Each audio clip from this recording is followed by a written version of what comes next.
On his 68th birthday, Frank Miller found a package left at his doorstep. Inside was a limited edition bottle of whiskey, along with a note containing only 2 words, "Happy Birthday." But Frank had quit drinking 3 years earlier after a heart condition. He didn't open it.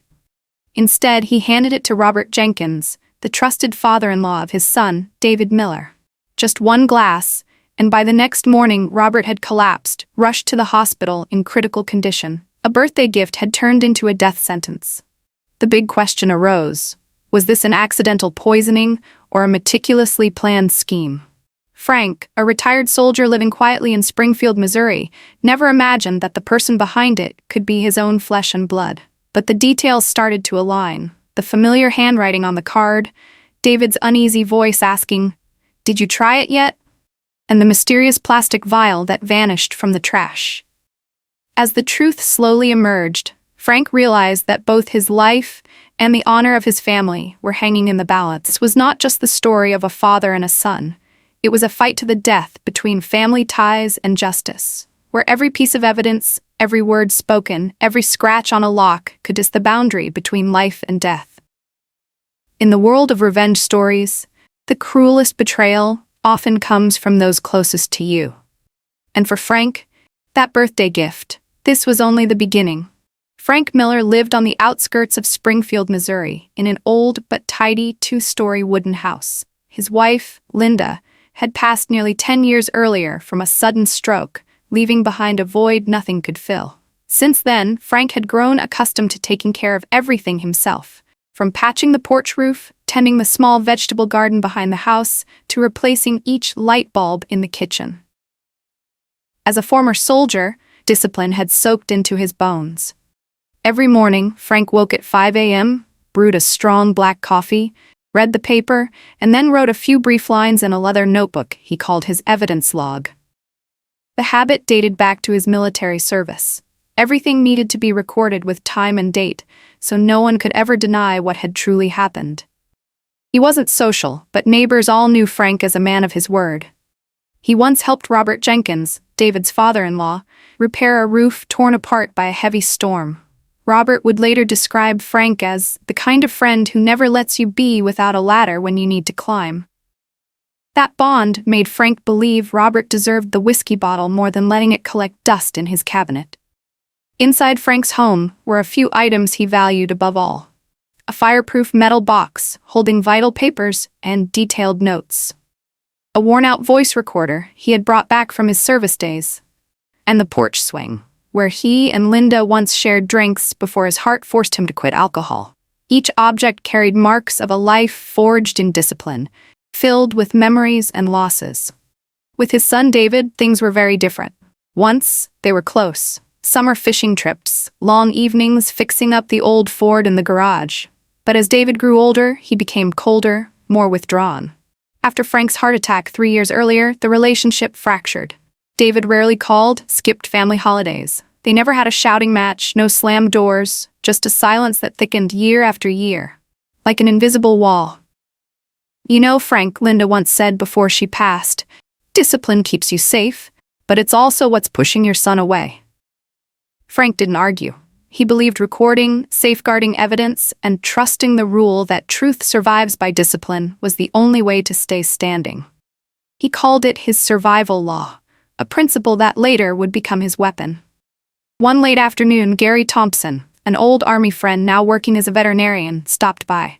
They sat on the porch sipping coffee. Gary chuckled. "You still keeping that daily log, Frank?" Frank nodded. "If I forget tomorrow, the notebook remembers for me. It's my second memory." Gary sighed. "That habit's perfect for a soldier, but for family, sometimes soft edges keep people closer." Frank didn't reply. He only tightened his grip on the leather book. At night, the house sank into silence. Frank always checked the front and back doors, sliding each lock into place before bed. Neighbors teased, "You live like you're still in the barracks, not in Missouri." But Frank knew carefulness had once saved his life. When his heart misfired, the emergency phone by his bed, placed exactly where he always insisted, gave him the seconds he needed. That fall, Springfield cooled down. Leaves covered the yard in gold. Frank raked them into neat piles, sometimes stopping to sit on the swing, staring at the empty space beside him where Linda once rested. He never imagined that quiet would soon be shattered. But one morning, when he opened the door, a package lay on the porch step. No sender, only a handwriting he knew all too well. And in that instant, something deep inside whispered. Something was about to go terribly wrong. Frank Miller's 68th birthday fell on a chilly morning at the end of October. When he opened the door, pale sunlight spilled across the porch step, illuminating a neatly placed package. Brown paper wrapping, tied with string, no card, no signature. Only a small white slip with 2 blunt words, "Happy Birthday." Frank held the note, his hand trembling slightly. Though the handwriting was rough, he recognized it instantly. It was David's, his son's. The same hand he'd seen on countless school papers, gas money IOUs, even childhood postcards. 3 years had passed since they had spoken meaningfully. Now, those 2 words, "Happy Birthday," felt colder than silence itself. Inside the box was a limited edition whiskey bottle. Emerald green label, gold lettering, red wax seal across the top. Frank stared at it, remembering evenings on the porch swing with Linda, sipping slowly. But now, even one sip could kill him. His weakened heart wouldn't survive. David knew that. Why send whiskey? Frank set the bottle on the kitchen counter and sat, torn inside. He scrolled through his phone contacts until he stopped at Robert Jenkins, David's father-in-law, a kind man who once climbed Frank's roof after a storm. Frank thought, at least it won't go to waste. That afternoon, Frank drove to Robert's house. Robert, wearing a red flannel shirt, lit up at the sight of the bottle. "Frank, what's this?" "A gift from David," Frank replied. "I can't use it, you'll know how to enjoy it." Robert laughed heartily. "Then tonight I'll open it, thank you, my friend." Frank drove home feeling slightly lighter, but that night the phone rang. David's voice came through, uneasy. "Dad, you got the gift?" "Yes, the whiskey. I gave it to Robert." There was silence, then David's voice hardened. "You gave it to Robert?" "That's right, he'll appreciate it more than me." A heavy sigh. "Humph." The line went dead. Frank sat frozen, his heartbeat racing. Why did David care so much who drank the whiskey? It was supposed to be a gift, yet his tone suggested otherwise. The next morning, the phone rang again, shrill and urgent. On the line was Linda Jenkins, frantic. "Frank, Robert's in the hospital. He collapsed right after dinner. Doctors say it looks like poisoning. They're running tests now." Frank dropped his coffee mug, liquid spreading across the table. In his mind, the whiskey flared like a ghost. His hand shook as he gripped the phone.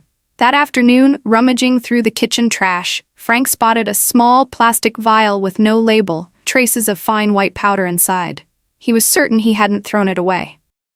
Frowning, he placed the vial beside the half-empty glass of whiskey still in the fridge. A chilling instinct told him disaster was looming. He called Gary Thompson, an old army buddy turned veterinary lab tech. "Gary, I need something tested, a whiskey sample, and some strange powder." Gary's tone dropped. "Frank, I'll do it, but the way you're talking, this sounds serious." Frank's reply was grim. "I need the truth, even if it kills me." That night, in Gary's garage, Frank handed over the samples. Gary studied him for a long moment, then nodded. "I'll call you as soon as I have answers." Back home, Frank sat at the kitchen table, opened his leather notebook, and with shaky hands wrote, "Evidence, call log, near 9:52 p.m. David asked, 'Did you try it yet?' Showed disappointment learning Robert drank the whiskey." He closed the notebook, exhaled. Doubt was shifting into fear. And then, just one day later, the phone rang again. Gary's voice was heavy. "Frank, the whiskey tested positive for white snakeroot toxin, enough to kill a man with a heart condition." Frank clutched the receiver as the house seemed to darken around him. Robert had drunk it. He himself had almost done the same. Death was closer than ever. But worse was coming. Frank Miller would never forget Gary's hoarse voice over the phone that day. White snakeroot. The same poison that wiped out herds of cattle in Missouri more than a century ago was now sitting inside a bottle of whiskey sent by his own son. The news hadn't even cooled before a chain of new events struck, pushing Frank deeper into isolation, making those around him start to question his very sanity. One morning, Frank walked to the kitchen trash bin where he had dropped the small, unmarked plastic vial. He planned to take it to Gary for further testing. But when he opened the lid, his heart froze. The vial was gone. In its place, the garbage bag had been turned around. Frank crouched down, noticing faint cuts on the bag's edge, as if someone had rummaged through it and carefully put it back. He stood motionless, then checked the front and back doors. Both were still locked. He hadn't taken out the trash, and no one had visited. His hand rested on the deadbolt, and an old instinct from his army days came flooding back, the thin thread trick. He grabbed a spool and tape, stretched a fine line across the doorframe, a silent trap. "If anyone comes back, I'll know," he muttered. But the missing vial meant the most critical piece of evidence, the one that could prove the whiskey had been tampered with, was now out of his hands. To the police, he was beginning to look like nothing more than an old man with a heart condition and fading memory. Evidence? Observation note, 7:30 a.m., trash disturbed, white plastic vial missing, possibility of duplicated house key. 3 days later, the phone rang. Frank lifted the receiver slowly. David's voice came through, calm but unnervingly cold. "Dad, did you try the whiskey yet?" Frank stiffened. "I told you, I gave it to Robert." The line was silent, then David spoke again, his voice pressing like a threat. "You shouldn't let other people interfere with family matters." Frank slammed the phone down, sweat beading on his forehead. He immediately grabbed a pen and recorded the entire exchange, sliding the note into the fireproof box where he kept all evidence. He knew every word David uttered could be a trap, but it was also the only ammunition if this turned into a legal case. In the margin, he scrawled, "Not worry," it sounded like a warning. Sleep abandoned him. Many nights, Frank sat up, staring out the window, convinced he was being watched, even though no one stood on the street. The isolation gnawed at him. Friends grew distant, and neighbors whispered that he was just a paranoid old vet. Evidence. Call transcript. 9 p.m. David, you shouldn't let other people interfere with family matters. Then one afternoon, came the knock. On the doormat lay a yellow envelope with no sender's name. Inside was a photograph of Frank's porch taken from across the street. The porch light glowed in the dark, proof it was shot the night before. No person appeared in the frame, just the empty wooden swing, frozen in eerie stillness. A scrap of paper accompanied it, scrawled handwriting, "Stop letting them in or I will." Frank gripped the note, hands trembling uncontrollably. He immediately called Detective Reyes, who had already started paying attention to the case. Reyes arrived, photographed the evidence, and collected the envelope. His gaze was heavy. "Frank, no one saw who left this. Stay safe, but do not engage directly." Frank nodded, but deep inside he knew it. Someone had stood at his very door, watching his every breath. The threat turned his home into a cage. Frank doubled the locks, stuck cheap alarms onto doors, and continued documenting every detail in his notebook. Yet he knew these were flimsy walls against someone who had a key and endless patience. Evidence. Physical evidence. 2:04 p.m. Anonymous envelope, photo of Frank's porch dated 10/11, handwritten threat, "Stop letting them in or I will." 3 incidents stacked atop each other, leaving Frank completely isolated. He had evidence, but each piece either disappeared or seemed too flimsy to anchor a case. The only people he could trust were Gary and, to some extent, Detective Reyes, but neither could be by his side all the time. To neighbors, he was just a cautious old soldier spiraling into paranoia. To his son, he was the target. Every night, Frank sat in the living room, the lamp casting a dim glow across his worn face.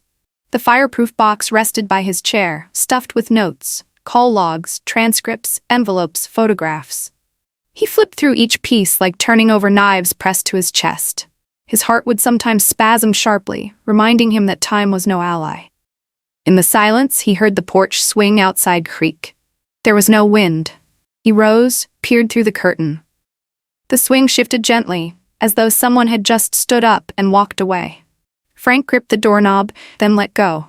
He understood now. David wasn't just sending warnings, his son was preparing to go further, crossing a line past intimidation. And Frank knew the next time David would overreach. The dim light in the living room stretched long shadows across the wall.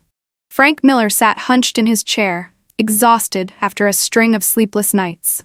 Every piece of evidence he had collected seemed too fragile, too weak to sway justice to his side.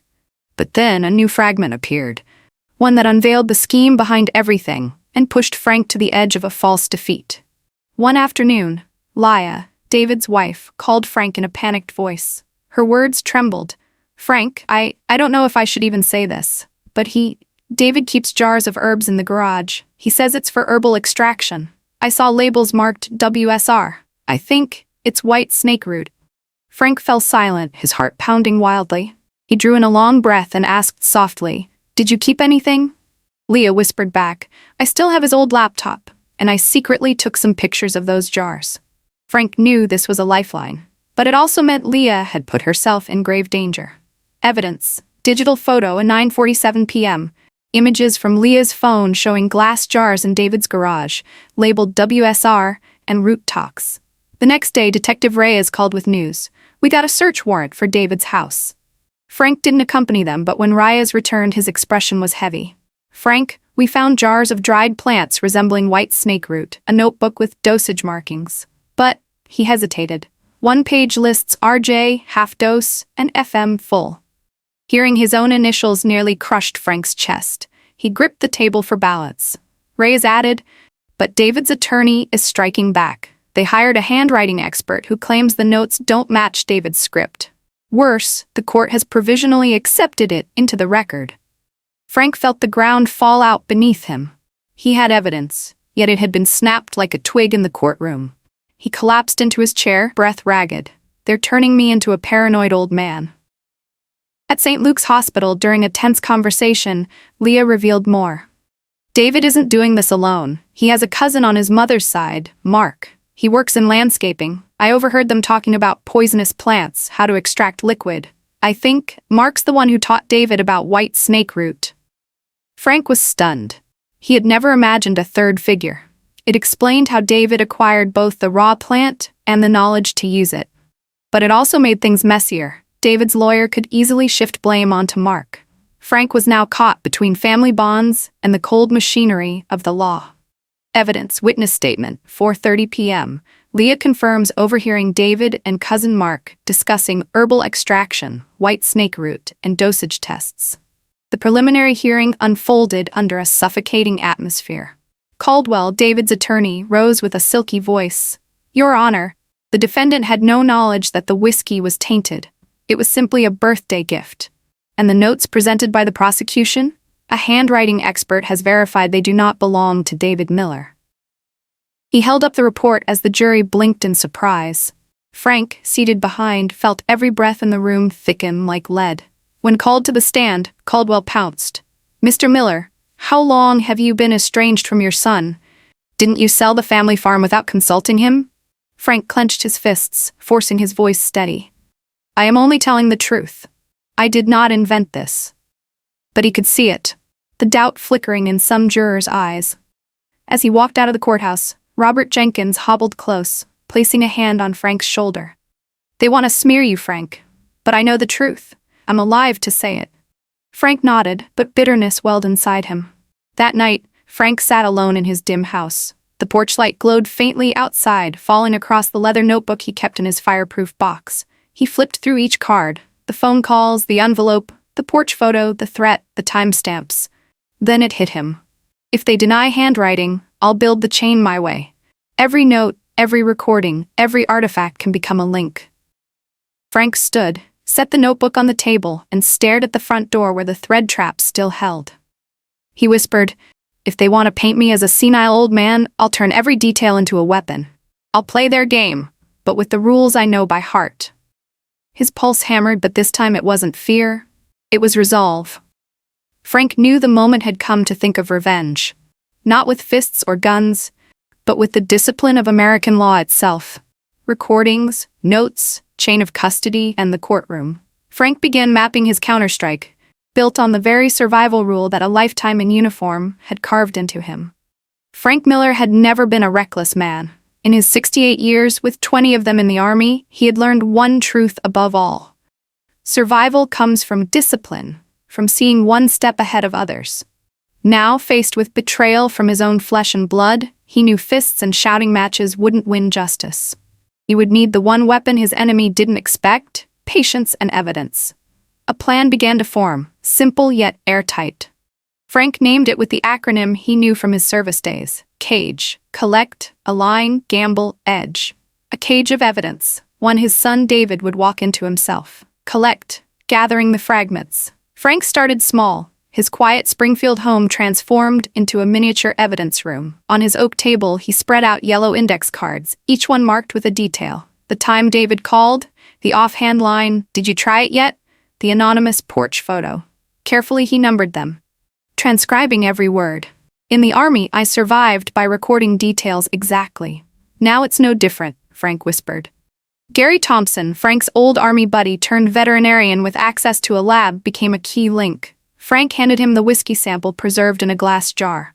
The next day, Gary called. "Frank, I tested it thoroughly. That whiskey contains high, stable concentrations of white snake root. No contaminants. Someone knew exactly what they were doing." Frank sank into his chair, clenching his fists. He wrote a new card. Evidence. Lab result. 11:12 a.m. Gary confirms whiskey contained concentrated white snake root, deliberately extracted. Align. Building allies. Evidence alone wasn't enough. Frank needed the justice system on his side. He arranged a meeting with Detective Reyes in a small room at the precinct. Laying down the stack of cards, he spoke slowly, walking Reyes through each one. Reyes leaned forward, eyes narrowing. "You're building this like an intelligence file," Frank replied. "In the service, one wrong detail cost lives. This time, I won't allow myself to be wrong." Reyes nodded. "I'll legitimize the chain of custody, but we'll need witnesses. On your own, the defense will bury you." The witness came from inside David's own home. One evening, Leah, David's wife, approached Frank in the hall of St. Luke's Hospital. Her hands trembled as she handed him a USB drive. "This has his old laptop data, search history, photos. I held on to it because I knew something wasn't right." Frank gripped her shoulder firmly.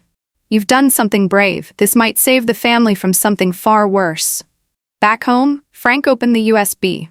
On screen, the search history glared coldly. White snake root dosage, lethal, adults over 60. How to mask taste alcohol toxin. He created another card. Evidence. Digital log, 08:03 p.m. Search history on dosage and masking poison in alcohol. Gamble, playing the risk. But labs and computers alone wouldn't trap David. Frank knew his son was smart, addicted to control. To make him slip, Frank would need to appear weak, passive. This was the most dangerous part. Gambling with his own life. Every call, every text from David, Frank left unanswered. He simply recorded and logged them. One night the phone rang. David's voice was calm but edged with steel. "Dad, if you keep letting cops get involved, things will get worse. We can settle this ourselves." Frank set the phone down, his hands shaking, heart pounding. He scrawled a new note. Evidence. Voicemail, 9:14 p.m. David warns, "Stop involving cops. We can handle this ourselves." But he knew he was wagering dearly. The greatest risk was his health. His fragile heart could betray him any night. One bout of panic, one sleepless stretch, and he might collapse before the plan reached its end. Worse still, David still held a duplicated house key. Frank had replaced deadbolts, set up cheap stick-on alarms, yet a constant weight pressed on him. If David broke in and erased his evidence, everything would be lost. Gary called again, concerned. "Frank, you're playing the long game. If David realizes you're recording and stockpiling, he'll bait you into a trap." Frank sighed. "I've sat in trenches under artillery all night. This game I can handle." Edge, securing the advantage. Frank spread the risk. He handed part of the evidence to Reyes for legal custody, gave copies of lab reports to Gary for counterchecks, and trusted Leah with the USB for corroboration. Robert Jenkins, though still weak, promised he would testify about the whiskey that knocked him down. Together, they formed the chain. A cop, a scientist, a living victim, and a family insider. David might deny one piece, but he couldn't deny them all. Frank stared at the stack of cards in his fireproof box, conviction hardening. This is no longer my word against his. This will be justice. Yet Frank kept one secret hidden, a special piece of evidence, one that could weave all the threads into an unbreakable net. No one else had seen it. It lay sealed in an envelope at the bottom of the fireproof box. He wasn't ready to show it, not because he doubted his allies, but because timing had to be perfect. The unforeseen twist. Late one night, Frank was combing through his cards when the rear alarm shrieked. The sharp sound jolted his heart, hammering in his chest. He grabbed a flashlight and crept to the back door. The lock was intact, but deep scratches marred the wooden frame, fresh ones. Someone had tried to enter, then walked away. Frank dropped into his chair, hand pressed to his chest, breath ragged. His cage plan was still under construction, but now an unforeseen twist had breached it. Someone was already a step ahead, threatening to unravel everything, and Frank knew with chilling clarity, if his cage didn't close in time, he would become the prey. Frank Miller knew it was time to carry his plan beyond the four walls of his house. Cage could no longer just be index cards in a fireproof box. It had to become action, each step a calculated move, pushing David Miller into a corner he could not escape. Step 1. Setting the bait. Frank never opened the whiskey bottle, and by giving it to Robert Jenkins he had unknowingly turned it into bait. When Robert collapsed, Frank kept a small sample sealed in a glass jar. That single moment became the first marker of his plan. At the hospital, he sat by Robert's bed. The man's gray hair stuck to his damp forehead, his face pale. He squeezed Frank's hand. "You're certain it came from David?" Frank looked him in the eye. "I can't say 100% yet, but I will prove it. You just need to survive long enough to tell your story." Robert's voice was weak but steady. "I'll testify." Evidence. Witness statement, 6:42 p.m. Robert Jenkins confirms drinking whiskey from Frank's birthday gift and collapsing the next morning. Step 2. Securing the scene. Back at home, Frank stretched a thin thread across the front door frame, taped in place. He swapped the deadbolts, slapped cheap alarms on the doors. "If he comes in, I'll know," he muttered. The trick was muscle memory from his days in the barracks. That very night the back alarm chirped. Only scratches, faint but new, marked the doorframe. Frank inhaled deeply, logged the event. Every trace, every scar would become a brick in the wall against David. Step 3. Handing evidence to authorities. Frank scheduled a meeting with Detective Reyes. In the small neon-lit office, he laid the whiskey jar and recorder on the desk. Reyes nodded. "You're running this like a reconnaissance op." Frank's reply was grave. "This is survival. I won't die at my son's hand." Reyes documented the intake. Evidence. Chain of custody. 10:11 a.m. Whiskey sample turned over to PD, signed by Detective Reyes. For the first time in weeks, Frank felt a fraction lighter. He was no longer an old man battling shadows. The law itself was stepping onto the field. Step 4. Confrontation. Frank knew David would deny everything. He showed up unannounced at David's house, recorder hidden in his jacket. "You gave me a fine bottle of whiskey, but I never touched it. Robert drank instead." David froze, eyes narrowing. From the middle shelf, right? I remember leaving it there." Frank's heart raced. He had never told David the bottle's position. The recorder caught every slip. Evidence. Audio recording, 12:10 p.m. David inadvertently reveals bottle's location, a detail Frank never shared. Step 5. The warrant. Reyes compiled the growing file, enough to justify a search warrant. On a Friday morning, 3 squad cars lined outside David's house. Leah stood on the porch, hands trembling as officers entered the garage. Within an hour they emerged with jars labeled WSR, a whiskey bottle from the same batch, and a notebook marked RJ and FM. From across the street, Frank's chest constricted watching the evidence bags carried out.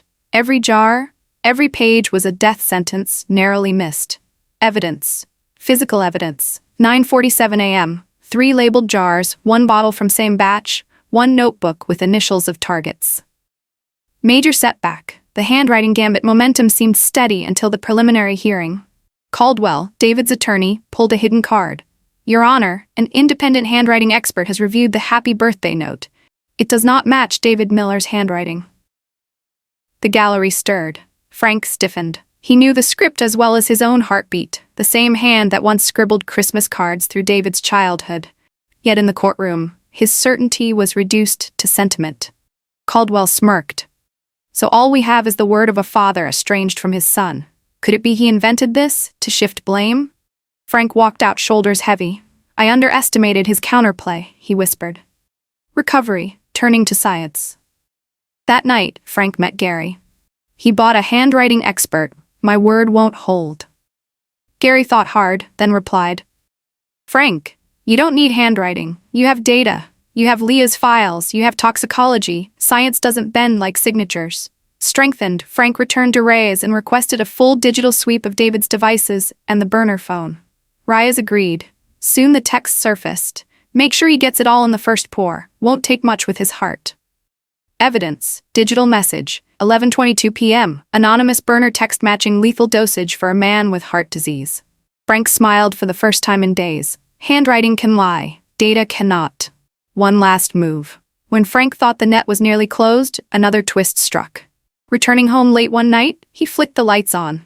Centered on the kitchen table was a blown-up photograph. Himself on the porch swing, taken from across the street. No notes. No signature. Just the unblinking stare of someone unseen. Frank gripped the photo, whispering through clenched teeth. David still has one move left. And he knew one last move would decide everything. The courtroom of Springfield County buzzed with a heavy, uneasy silence that morning. Locals crowded the gallery benches, not because cameras were rolling or headlines promised a spectacle, but because they wanted to witness firsthand a family story that had crossed a line no one thought possible. On one side sat Frank Miller, a 70-year-old father shaped by war, discipline, and endurance. On the other was his son, David Miller, accused of deliberately poisoning his own father and father-in-law. Frank walked in with squared shoulders, gaze unbroken. He wore Linda's old coat, his late wife's, as if it could shield him. David was already in the defendant's chair, dressed in orange jail clothes, his face composed but his eyes burning with arrogance. No nods, no shared glance. Only a wall of cold distance between them. The judge struck the gavel, opening the trial. The prosecutor began sharply. This is a case of betrayal, of trust violated in the deepest way within a family. We will present evidence that David Miller deliberately used poison to attempt to end the lives of those closest to him. The first witness was Robert Jenkins. He walked slowly with a cane, his gravelly voice cutting through the silence. I drank a glass of whiskey Frank gave me. That night felt normal, but the next morning I collapsed. If I hadn't been rushed to the hospital, I wouldn't be here. The courtroom hung on his words like blades slicing the air. Defense attorney Caldwell rose, smirking. Mr. Jenkins, you've had a heart condition for years. Isn't it possible your medicine, combined with alcohol, caused this collapse? Robert's response was firm. I've taken those pills for a decade. Never once have I collapsed, until I drank from that bottle. It was the first stone laid, a near-death survivor pointing squarely at the gift. Next came Detective Reyes. He placed sealed evidence bags on the wooden table. The whiskey bottle with its intact seal, 3 labeled jars, a notebook with dosage notes, and printed text from a burner phone. His voice was steady. The state lab confirmed white snakeroot toxin in the whiskey. This wasn't chance, it was deliberate preparation. Caldwell tried to dismiss the notebook as scribbles with no meaning. Reyes countered by pressing play on the recorder. Frank's voice came from the speaker. You gave me that whiskey, but I didn't drink it. Robert did. David's voice followed. From the middle shelf, right? I remember leaving it there. Gasps rippled through the room. Only the person who placed it could have known its position. Frank had never told David. It was a fatal slip, caught forever on tape. The prosecutor pressed on. He held up the printout of burner texts, now projected large on the screen. The words froze the gallery. Make sure he gets it all in the first pour. With his weak heart, it won't take much. A shudder spread across the benches. Jurors exchanged glances. Some covered their mouths. The cold precision of the words left no doubt. The coup de grace came with the notebook, initials scrawled again and again, RJ and FM. RJ for Robert Jenkins, FM for Frank Miller. Next to FM, the dosage doubled, a lethal dose. No longer suspicion, this was design. Caldwell tried one last pivot, claiming it was fantasy scribbled down, not action. But the prosecutor wove the chain tight. Robert's testimony, toxicology results, the recording of David's slip, the burner message. Together they painted one conclusion: David plotted to kill his own father. David snapped. He jumped from his chair, shouting, "You don't understand. I just wanted him to know I was the one in control." Officers pinned him down, but the jury had heard enough. It was no denial. It was an unconscious confession. After 3 hours of deliberation, the jury returned. The foreman looked directly at the judge. We find the defendant, David Miller, guilty of attempted murder in the first degree. The courtroom erupted in whispers, gasps, and sighs of relief. Frank closed his eyes, tears welling. Not joy, something heavier. The weight of justice finally acknowledged. The judge's voice was iron. David Miller, you are sentenced to 25 years in state prison, with no parole for the first 15. You are prohibited from possessing or accessing toxic substances, and must pay full restitution of Robert Jenkins's medical expenses. David smirked faintly, turning his cold eyes toward Frank. But this time he had no power. Shackled, escorted by deputies, he was led out as murmurs filled the chamber. The community now knew the truth had won. Outside, autumn sunlight gilded Frank's weary face. He replayed David's last words in his mind. This isn't the last chapter. The sentence had closed a dark chapter, but aftershocks would remain. Still, Frank knew one thing for certain: justice had been served, and the innocent were safe. Justice served, yet for Frank, it was only the beginning of building a new life from the fragments of trust that had been broken. News of the verdict spread quickly across Springfield. Neighbors whispered, not out of sensationalism, but because it was hard to believe a son would ever try to murder his own father. David Miller was no longer the polished businessman, no longer the model husband admired by those next door. He was now a convict, sentenced to 25 years in prison for attempted murder. Society's doors slammed shut. Old friends distanced themselves. Former colleagues cut ties. Within a week of the trial, his wife Leah filed for divorce. Not out of vengeance, but to protect herself and the unborn child she carried. David had lost everything: freedom, reputation, family, and any claim to a future. In prison, under constant surveillance, he could no longer manipulate or control anyone. Meanwhile, Frank Miller stepped into a new life, simple but safer. He replaced every lock in his house, installed cameras around the property, and kept his fireproof box filled with neatly catalogued notes. Now less a survival tool than a personal journal of truth.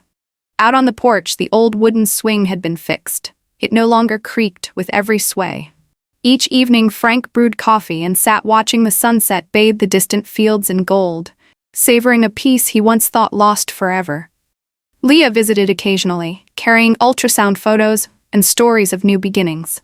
In her tearful eyes, Frank saw courage, a woman who had severed herself from darkness to step into the light. He bore no resentment toward her. Instead, he regarded her as both a witness to the truth and a soul worthy of redemption. As autumn winds rustled the porch and the trees beyond, Frank understood. He no longer lived under fear. He was slowly learning to build peace, one quiet day at a time. Yet deep in his heart, he knew David's shadow would linger for years to come. In life, loyalty to family does not mean tolerating evil. Justice gives safety, peace is built. Justice protects us. But peace only arrives when we dare to face the truth and draw clear boundaries. Frank Miller chose to do the right thing, even when it meant standing against his own son. He understood that sometimes real love is not shielding wrongdoing, but allowing the light of justice to cut through the darkness. And what about you? If one day, betrayal came from within your own family, would you stay silent to protect appearances, or speak up to defend your life and dignity? Would you have the courage, like Frank, to rely on truth and evidence to rise instead of collapsing in silence? Share your thoughts in the comments, because every story deserves reflection. And if you want more powerful revenge stories, don't forget to subscribe to True Revenge Stories, hit like, and share this video to spread the message of justice. Finally, explore more tales of betrayal, family tragedies, and shocking turnarounds in the playlist showing on your screen. Who knows, the next story might make you wonder just how thin is the line between kinship and betrayal.